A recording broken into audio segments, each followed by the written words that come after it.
Entonces, un peruano, ¿qué le pide a su presidente? Un balón de oxígeno, una medicina para su hijo, una cama para su padre.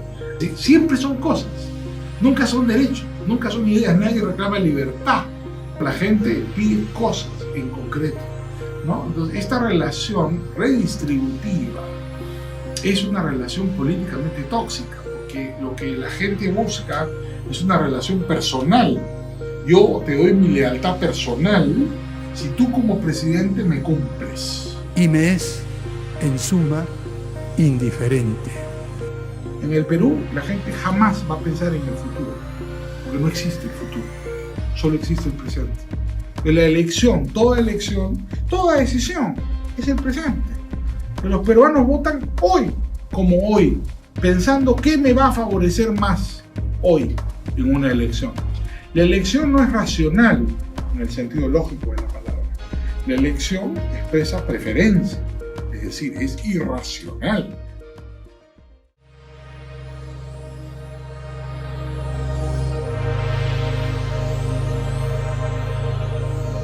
Hemos trabajado respecto a personas.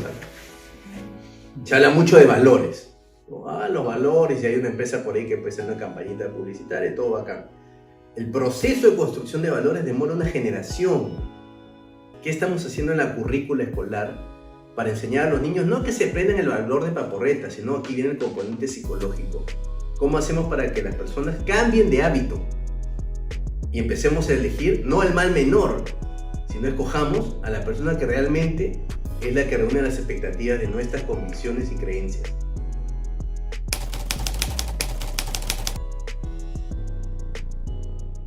El Perú está sumido en medio de la peor crisis de su historia republicana.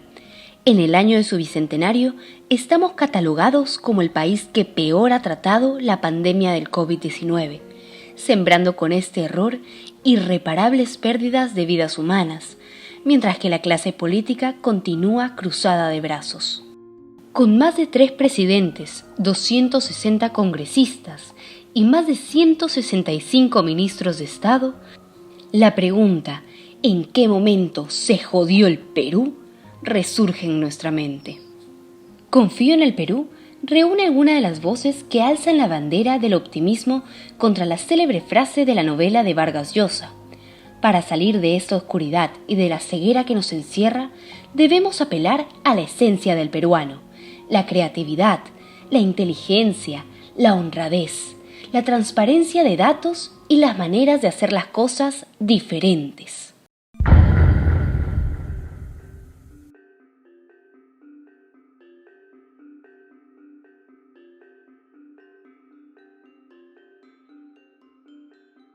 Yo creo que el Perú nunca se jodió, siempre fue igual o ha tenido unas características.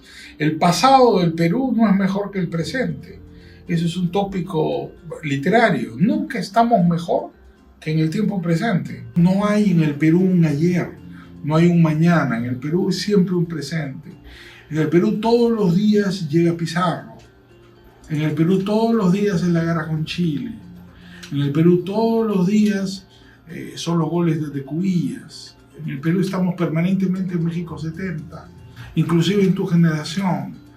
En el Perú no transcurre nada, el tiempo es permanente. Entonces, cuando vives en un país que tiene una noción del tiempo que se basa en la permanencia, vives en un país que es culturalmente muy distinto a otros países. No somos un país occidental, ni somos un país oriental. La esencia andina del Perú se encuentra implícita en todo nuestro subconsciente. Los peruanos tienen un subconsciente colectivo, por utilizar términos junguianos, que están claramente influenciados por una noción de tiempo singular. Hay otras civilizaciones que tienen la misma noción de tiempo. En el Perú es muy clara. En el Perú nunca transcurre nada. Siempre estamos en el mismo lugar. ¿Será bueno? ¿Será malo? ¿O será no más? Yo he sostenido una tesis. Yo creo que en el Perú el concepto de tiempo no es igual que en otras civilizaciones. En Occidente, por ejemplo, el tiempo es lineal. Hay un ayer, un hoy y un mañana, ¿no? transcurre linealmente. En Oriente el tiempo es circular, un perpetuo retorno, como diría Mircea Eliade, el gran historiador de las religiones rumano. En el Perú no es ni lineal ni circular. En el Perú el tiempo es simultáneo. Me explico. Todos los días ocurre todo, simultáneamente. Somos un eterno presente. No transcurre el presente. Por eso no podemos decir que se haya jodido. Siempre ha sido lo mismo y siempre será. Entonces piensa, le tiene miedo al poder, le tiene miedo al Estado, le tiene miedo a la burocracia. Es muy curioso, pero eso tiene también que ver enormemente con la herencia de la cultura andina. El Perú es providencial, eso tal vez tenga que ver inclusive con la cultura virreinal. Tú llegas a cualquier pueblo y lo escuchas en los programas de televisión, llegan los candidatos, ¿no es cierto? Y la gente se acerca y le pide señor presidente, que es como pedirle al rey, que es como pedirle al Inca, ¿no? La gente solo confía en Dios, en este caso en el Dios encarnado, que concentra toda la autoridad, que es el Inca, el rey o el presidente. Simplemente son los representantes de la autoridad. Por eso los viejos políticos peruanos fueron tan seductores de la población. Te hablo de Fernando Belaúnde Terry, que tal vez más que Alan García ha representado, creo que Alan García al final de su vida admiró mucho a Belaúnde, porque Belaúnde entendió el alma del peruano. Al peruano le interesa más un poema que una fórmula matemática. Y eso puede conseguir la absoluta lealtad durante décadas del elector peruano con un político. El peruano puede engañar y decirle a cualquiera sí, pero hace lo que le da la gana. El peruano es el campeón de desobedecer la ley. Y puede simular cualquier cosa, pero sabe que el Estado nunca lo va a ayudar. Sabe que el policía es el que le roba, sabe que el juez es el que le asalta, que el fiscal es el que le miente, que el político es el que se lleva el dinero del Estado. El peruano no espera nada del Estado. El peruano se construye a sí mismo, se forja a sí mismo. Puede simular, ¿no es cierto? Puede disimular, ¿no? Puede representar un papel, pero no va a haber ningún tipo de lealtad ni de convicción. Los peruanos se guían por preferencias. Este es el país de la preferencia por absoluto. Eso se ve en la comida peruana. Somos una civilización que se guía por sus preferencias. E igual elige a los políticos, exactamente igual que elegir un plato de comida. No lo elige lógicamente. Comerse una butifarra no es lógico ni ilógico. Votar por Keiko, votar por Porky o votar por Verónica Mendoza no es lógico ni ilógico. Es la expresión de una preferencia, no hay racionalidad. La gente lo único que hace es votar de acuerdo con su preferencia. ¿A quién le gusta? Y le gusta por razones subjetivas. Entonces por eso se equivocan tanto las encuestas, por eso se equivocan tanto los opinólogos y por eso aparecen los outsiders. No tenemos ningún pecado porque no estamos siempre en el mismo sitio. ¿Te das cuenta que el peruano no tiene ningún sentimiento de culpa por repetir sus errores? Porque no considera que está repitiendo su pasado, sino viviendo su presente. Siempre fue así. Entonces no hay ningún sentimiento de culpa. Siempre votará mal, nunca ganará el favorito, siempre será elegido el peor o el menos malo. Esa es parte de la civilización que tenemos en el Perú. Somos un país dominado por la estética. Somos un país dominado por la preferencia. No nos interesa el culto a la razón. No nos interesa el culto a la lógica. Lo que nos interesa es, por ejemplo, un poema, una canción, más el sentimiento que la pura razón. En las últimas décadas, el Perú ha visto cómo varios de sus presidentes, elegidos con el voto popular, son procesados y enviados a prisión. Esto es uno de los muchos indicadores del clima de corrupción enquistado en las altas esferas de la política nacional.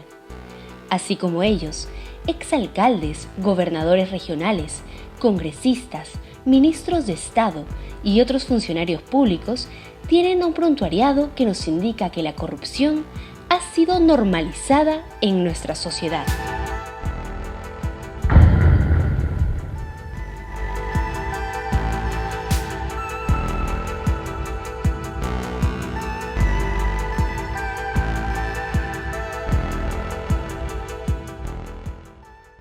La corrupción nunca es el problema. La corrupción es un síntoma de algo que está atrás y no funciona. Si hay corrupción en el Poder Judicial es porque falta predictibilidad, porque los procesos son muy lentos. Entonces, si el proceso es muy lento, ¿cómo lo haces rápido? Bajas tu billete y el proceso camina. ¿Es la corrupción el problema? No, es el problema que el proceso es lento. El que te pega una cachetada a ti por incumplir la ley también te va a pegar otra cachetada cuando no le gustes. Nos encanta la bota, la verticalidad y vivimos con menores de edad. Entonces, ¿qué te extraña que estemos así? O sea, el miedo económico a quedarte sin plata hace que la gente vulnere las normas irracionales, absurdas que ha creado el gobierno y salga a buscársela. Entonces, pero no solamente es la economía depende de algo más, como dije al comienzo. Pero vivimos pensando en que cómo sobrevivimos mañana. Hay gente que vive pensando en cómo sobrevive hoy. Entonces, y de ahí tú dices, ¿cuál es el incentivo que nos mueve como país? La plata sí está bien, ok, la plata es interesante para hacer muchas cosas, cubrir necesidades básicas, libertades, etc. ¿Qué sostiene la plata? Si tú tienes un país que no respeta la institucionalidad, mañana te sacan una ley populista que ya han sacado y al final del día nadie la frena. Recientemente hemos tenido el Vacuna Gate, que es el escándalo más pobre, miserable de los últimos tiempos. Pues jugar con la vida de las personas. Y estamos en la misma situación. Entonces yo calculo que lo que tiene que pasar es una catástrofe de ese tipo, tener terremotos, golpe de estado, disolución del Congreso. Y no, a ver.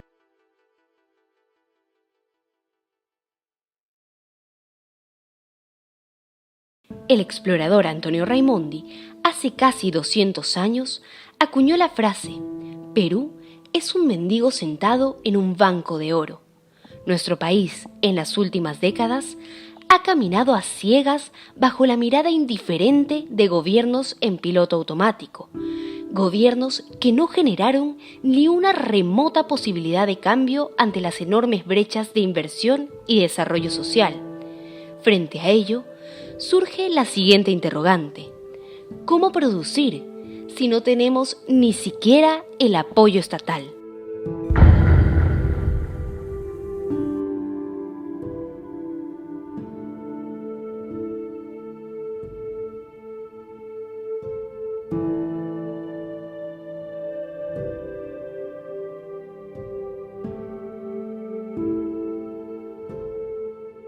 Tenemos que ser un poquito más, digamos, inteligentes y darnos cuenta que hay paradigmas que hay que romper en pandemia, ¿no?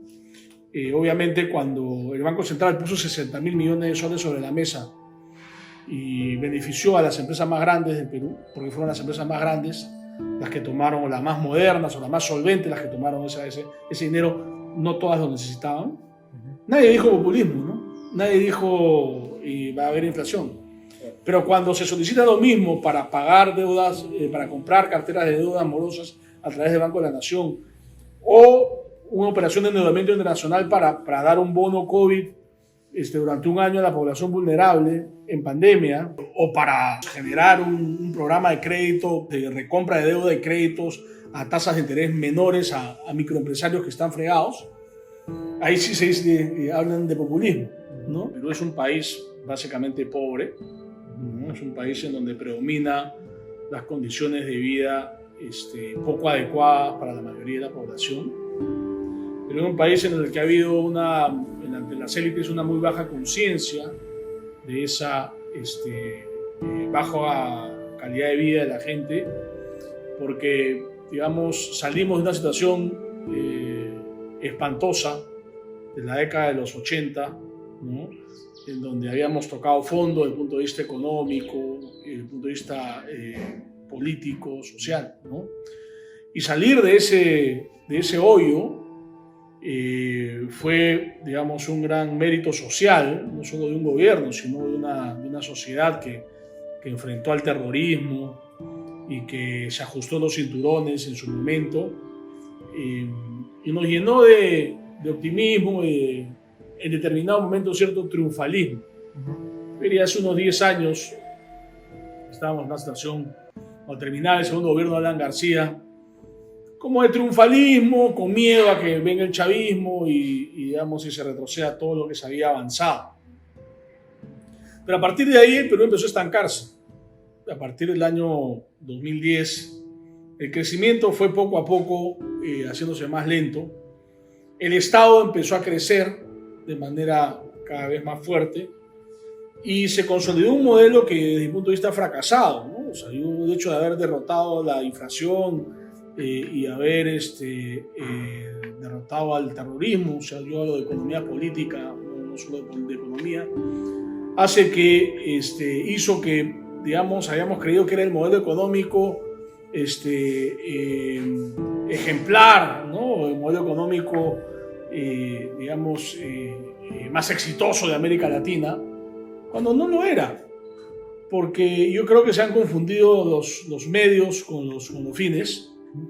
Cuando se ha establecido, digamos, en el establishment opinólogo, tecnocrático, un modelo que no es capaz de generar infraestructura adecuada, un modelo que incentiva la corrupción, un modelo que no nos genera un sistema de desarrollo urbano ordenado, un modelo que, digamos, nos hace vivir en medio de un caos en el transporte público espantoso, ¿no? Y un modelo que no le da agua y saneamiento a una gran, digamos, masa de la población.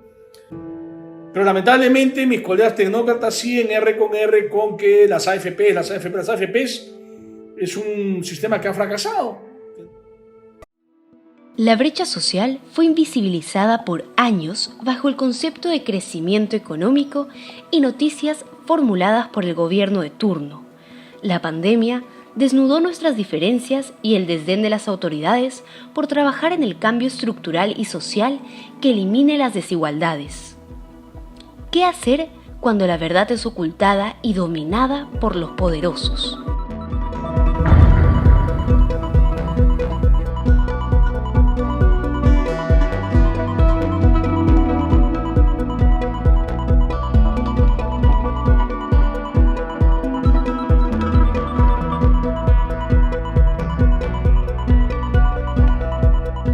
Yo soy de los que cree que los medios privados deberían ser autosostenibles y no deberían recibir dinero del Estado, ¿no? Del gobierno. El gobierno del Perú, el Estado peruano, tiene medios de comunicación propios, tiene un diario oficial, tiene el IRTP y tiene oficinas de comunicación en todos los ministerios, en todas las dependencias públicas. Yo creo que está de más que el Estado peruano dé publicidad, millones de publicidad, a los medios de comunicación.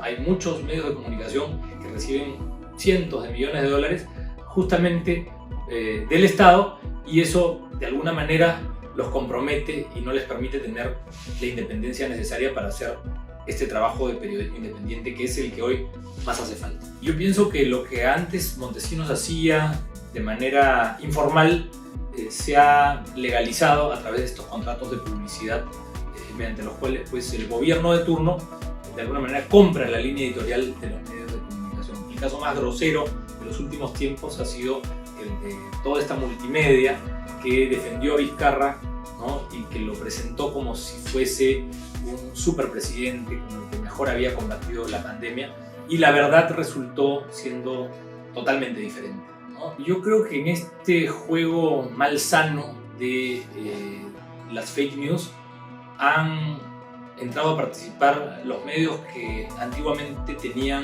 prestigio y credibilidad. Este juego perverso de las encuestadoras y las portadas de periódicos, lo que creo que han producido es la pérdida de la confianza de la ciudadanía. La prensa peruana adolece hoy de medios, la televisión abierta, por ejemplo, que obren sin miedo y de manera valiente frente al poder político y frente al poder del mundo corporativo.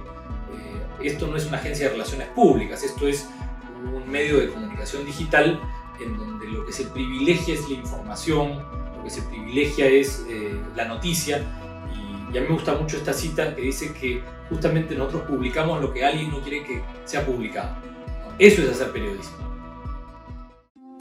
Los extremos en los partidos políticos nunca fueron buenos para las campañas presidenciales y en general estos de ninguna forma son saludables. Los extremos se aprecian hoy en las redes sociales y están desde las taras más antiguas de nuestra historia, en el racismo, clasismo, la envidia, pasando a ser ahora la burla en los memes. Es así que los resentimientos afloraron.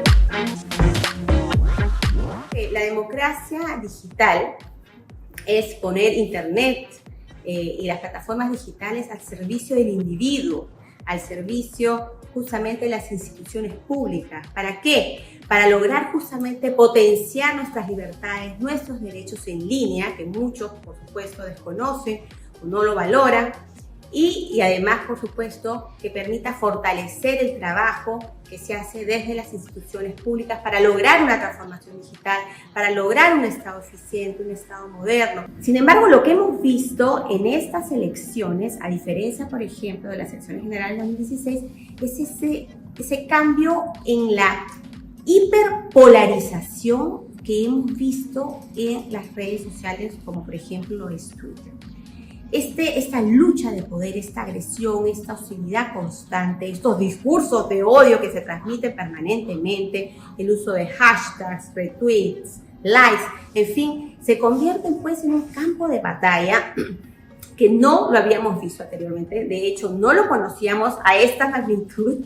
Y esto es preocupante porque muchas veces todo este clima de hostilidad tiene detrás toda una maquinaria inmensa que está permanentemente construyendo noticias falsas, que está colaborando en la desinformación. Y ese es un dato que realmente es preocupante, porque además revela la necesidad de educar sobre estos temas, ¿ya? Esa necesidad de brindar permanentemente información constante.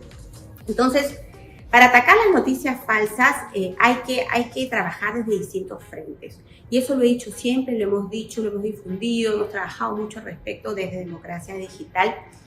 Y en primer lugar está la labor que tiene que realizar el ciudadano, ¿no? El ciudadano a través de, usando su juicio, su raciocinio, su capacidad de poder distinguir entre un hecho real y uno que no lo es. Yo lo que creo es que la forma como se está comunicando no siempre es la más adecuada. Te lo digo a nivel oficial, ¿no? Hay errores, definitivamente, muchísimos. Entonces, incluso entre las mismas autoridades, entre las mismas fuentes de información nacionales, oficiales, no se ponen de acuerdo con los datos. Entre las mismas autoridades vemos que a veces ellos mismos se contradicen. Y bueno, eso solamente genera pues angustia e incertidumbre.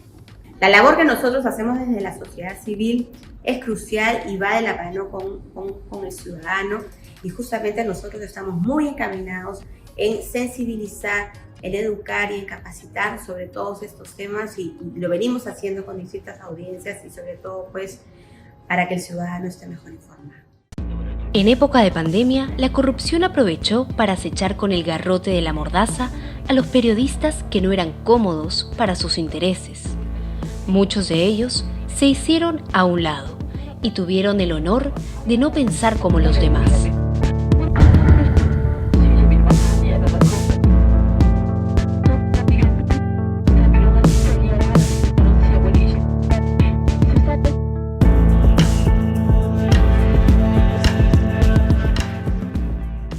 Creo que la gente, la audiencia, la población, los peruanos en plena pandemia han aprendido algo muy importante, que no porque lo repitan 5 canales, 4 periódicos, 10 plataformas digitales es verdad. Si 5 canales de televisión te dicen a la misma hora, bajo el mismo mensaje, repiten el mismo lema y colocan al mismo personaje todos los días durante 6 meses, ¿qué tenemos? Una información política sistematizada, tenemos ya una estructura de un mensaje que se repite a 33 millones de peruanos. Entonces, ¿qué tipo de capacidad de dilucidar, de analizar lo que realmente pasa, vas a tener? La misma que te repiten todos los conductores desde las 7 de la mañana hasta las 11 de la noche. Y si al mismo tiempo te dicen, no salgas, tú tienes la culpa del contagio, si te mueres, tú eres el responsable, si te enfermas, tú tienes la culpa, si alguien de tu familia se enferma, tú eres el asesino. Si te repiten eso, ¿qué va a encontrar tu mente? La imposibilidad de opinar. Vas a quedar simplemente con un análisis castrado. Y eso, en ese vacío, estos mensajes van a ir calando.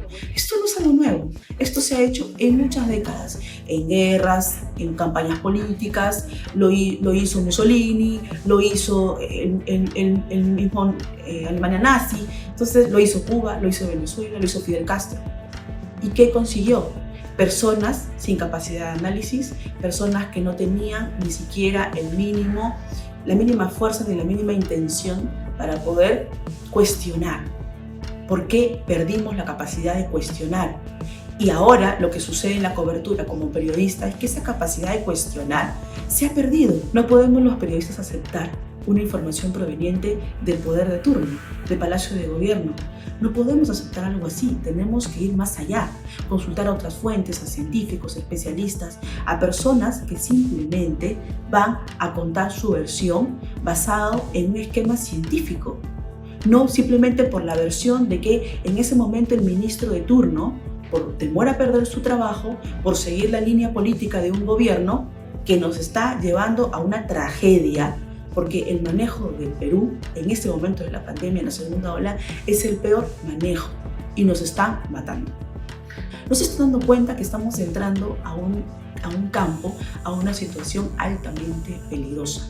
1, la libertad de información.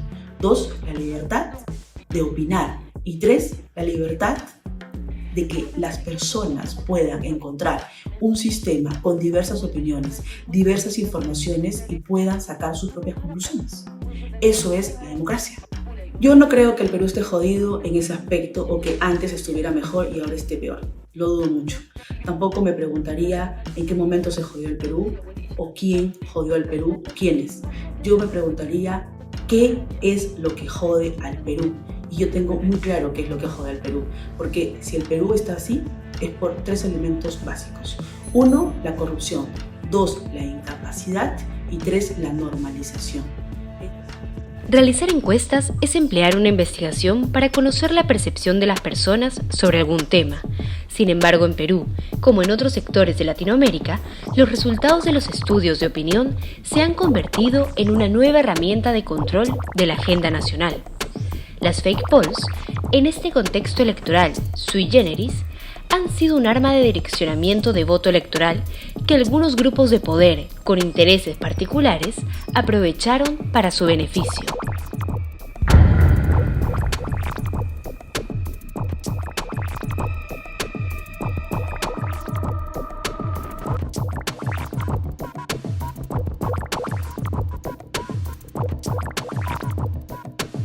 En este momento hay intereses de parte de grupos empresariales. Estos intereses van, digamos, respondiendo y enfocando las lecturas de opinión pública a su conveniencia, ¿no? Básicamente, o sea, pueden subir o bajar a candidatos con titulares, ¿no? Esta campaña ha sido totalmente atípica, una campaña rara. Los candidatos se han demorado en salir al campo por el tema del COVID, han estado en sus cuarteles y bueno, están recurriendo a usar a motivadores, como lo hizo PPK en su momento con Miguel Ángel Cornejo, ¿no? Que le calentaba la cancha para que luego ellos puedan dar su discurso político. La gente no quiere saber nada de la política. Estamos viviendo una pandemia muy, muy dura y con más de 1000 muertos diarios. Y bueno, ya cada estrategia, cada partido tiene una estrategia diferente de usar a la persona que le haga llegar más fácil a los sectores, sobre todo DE, ¿no? La creatividad en el Perú está en todos lados. La vemos en el ciudadano peruano que se reinventa diariamente y se las ingenia para vivir. Y está también presente en el empresario o político que la usa de manera incorrecta con fines proselitistas sin tener en cuenta la gravedad de la situación histórica del país.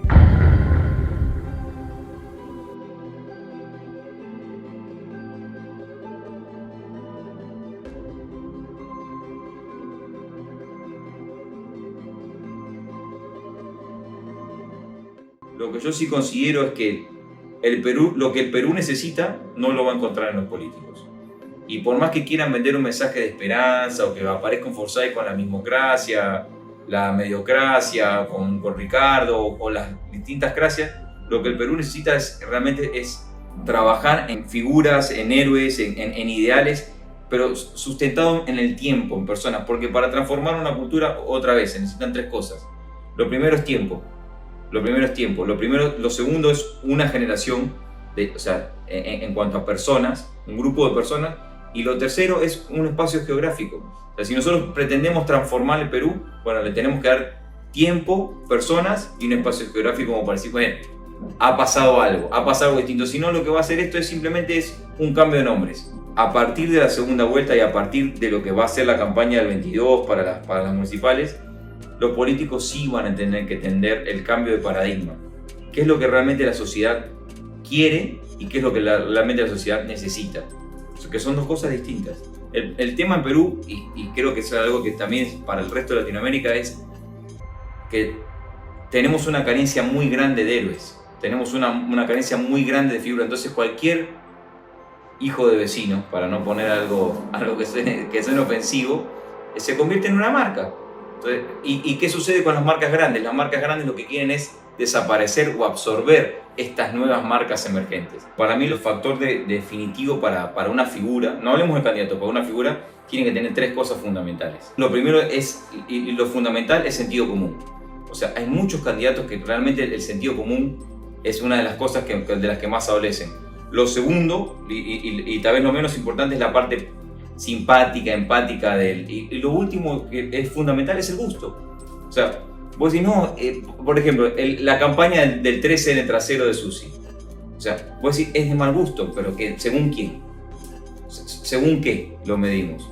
Y vos decís, no, tengo una campaña hermosa en la que la parte estética es buenísima, fundamental, pero de alguna manera yo siento que no trascienden, que no fueron más allá. Antes de campaña todo el mundo hablaba, esta campaña va a ser digital, esta campaña va a ser digital, todos decían lo mismo, esta campaña va a ser digital.